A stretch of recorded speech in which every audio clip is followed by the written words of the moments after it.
السلام علیکم ورحمۃ اللہ وبرکاتہ۔ خواب میں بہت سی مرتبہ ہم مردوں کو دیکھتے ہیں۔ مردے ہمارے عزیز دوست و احباب جو اس دنیا سے چلے گئے وہ ہمیں نظر آتے ہیں،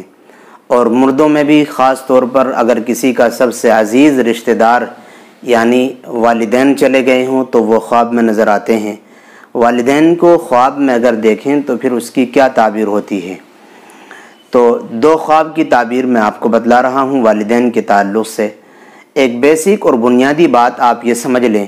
خواب میں جب بھی کسی مردے کو مرے ہوئے کو دیکھیں تو سو کر اٹھ کر کچھ نہ کچھ اس کی جانب سے صدقہ کریں۔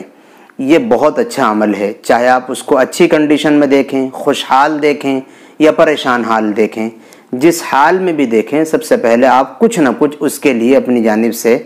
صدقہ کر دیں۔ اگر کوئی انسان اپنے خواب میں اپنے مردہ والد کو جو دنیا سے جا چکے ہیں ان کو دیکھتا ہے، اور دیکھتا اس حال میں ہے کہ وہ خوش ہیں،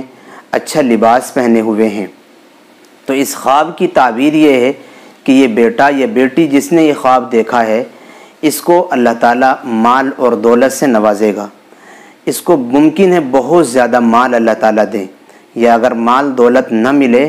تو کوئی اللہ اس سے ایسی بڑی نیکی والا کام لے جس کے بارے میں یہ کبھی سوچ بھی نہیں سکتا۔ ایسے ہی اگر کوئی بندہ یا بندی اپنی مردہ والدہ کو زندہ دیکھے خواب میں کہ وہ زندہ ہو گئیں حالانکہ وہ وفات پائی ہوئی ہیں، تو اس کا مطلب یہ ہوتا ہے کہ اس کا نصیب بہت اچھا ہے، اور یہ نصیب والا ہوگا یا نصیب والی ہوگی اگر لڑکی ہے دیکھنے والی، اور غم اور تکلیف سے اس کو چھٹکارا ملے گا، اور تمام کی تمام پریشانیاں اس کی چھٹتی چلی جائیں گی۔ اور باقی میں نے ایک بیسک چیز آپ کو مردوں کے خواب میں دیکھنے کی بتلا ہی دی کہ جب بھی کوئی آپ مردہ مرحوم کو خواب میں دیکھیں تو چاہے جس حال میں وہ ہو آپ اس کی جانب سے کچھ نہ کچھ صدقہ کر دیا کریں۔